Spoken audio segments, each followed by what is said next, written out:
9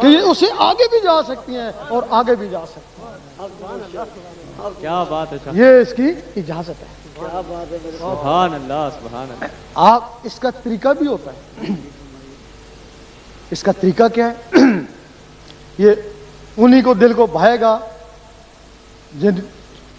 جو اللہ اللہ کرنے والے روزانہ کاغذ پہ کالی پینسل سے 66 مرتبہ اللہ لکھیں گے. 66 مرتبہ فجر کی نماز کے بعد اچھا وقت ہے، ورنہ جب بھی آپ کو وقت ملے آپ تھوڑے دن لکھیں گے. آپ جو کاغذ پہ لکھتے تھے وہ آنکھوں پہ تیرنا شروع ہو جائے گا. جی اب کچھ لوگ کہتے ہیں کہ یہ مسمرزم ہے. یہ مسمرزم نہیں، مسمرزم اسی سے نکلا ہے. مسمرزم والے کیا کرتے ہیں؟ سورج کی روشنی یا شمع کی روشنی کو آنکھیں میں لیتے ہیں، اس کی طاقت سے شیشے کے گلاس پہ نظر ڈالتے ہیں، وہ کریک ہو جاتا ہے. جی جی دل کے اوپر 1,80,000 جالے ہیں، وہ روشنی سورج کی یا شمع کی روشنی ان جالوں کو توڑ نہیں سکتی. واہ. جب یہ اللہ آنکھوں میں آتا ہے، اللہ کو آنکھوں سے دل میں لے کے جاتے ہیں، تو پھر وہ لفظ اللہ میں اتنی طاقت ہے ان جالوں کو توڑتا تاڑتا دل کے اوپر جا کے بیٹھ جاتا ہے. سبحان اللہ. جب دل کے اوپر جا کے بیٹھ جاتا ہے اس وقت دل کی دھڑکن تیز ہو جاتی ہے. ٹک ٹک ٹک. سبحان اللہ سبحان. پھر اس ٹک ٹک کے ساتھ اللہ ملائیں. جس دن تمہاری وہ ٹک ٹک اللہ اللہ میں شروع ہو گئی اس دن طریقت میں پہلا قدم ہے. اللہ. وہ کہتے ہیں نا شریعت پھر طریقت ہوتی ہے. جس دن تمہاری دل کی دھڑکنوں نے اللہ اللہ کرنا شروع کر دیا وہ طریقت میں پہلا قدم ہے. شریعت کا تعلق اس زبان سے ہے اور طریقت کا تعلق اس دل سے ہے. اور جب وہ اللہ اللہ کرتے کرتے اللہ تک پہنچ جاتا ہے پھر وہ حقیقت ہے. حقیقت کا تعلق ان نظروں سے ہے. پھر اللہ تعالیٰ جب اس کو نواز دیتا ہے مرتبہ پھر وہ معرفت ہے نا. اللہ اکبر. معرفت اس کو بولتے ہیں جب اس کو. کیا تو ہمارے اکابر کہتے ہیں کہ طریقت حقیقت معرفت سب کچھ شریعت میں ہے. نہیں، شریعت اور ہے، طریقت اور ہے، حقیقت اور ہے، معرفت اور ہے.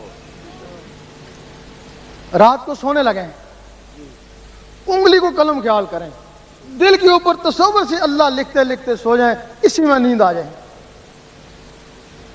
آدھی رات کے بعد اس دنیا میں کچھ فرشتے آتے ہیں، ہر آدمی کے پاس کامن کاتبین سے پوچھتے ہیں بتاؤ اس کا آخری عمل کیا تھا جب یہ سونے لگا تھا. صبح پتہ نہیں اس کی جان ہے یا نہیں. بھئی یہ عشاء کی نماز پڑھ کے سویا تھا، دعا دیتے ہیں اللہ تعالیٰ اس کو خوش رکھے. اور یہ دروشی پڑھ کے سویا تھا، اللہ تعالیٰ اس کو بھی خوش رکھے. اور یہ آیت الکرسی پڑھ کے سویا تھا، کہتے ہیں آیت الکرسی کی لاج رکھنا اور اس کی حفاظت کرنا. اور یہ اللہ پڑھتے پڑھتے اسی مستی میں سو گیا تھا. سبحان اللہ. وہ کہتے ہیں خاموش آہستہ بات کرو، شاید اس کی یاد میں آنکھ لگ گئی ہو.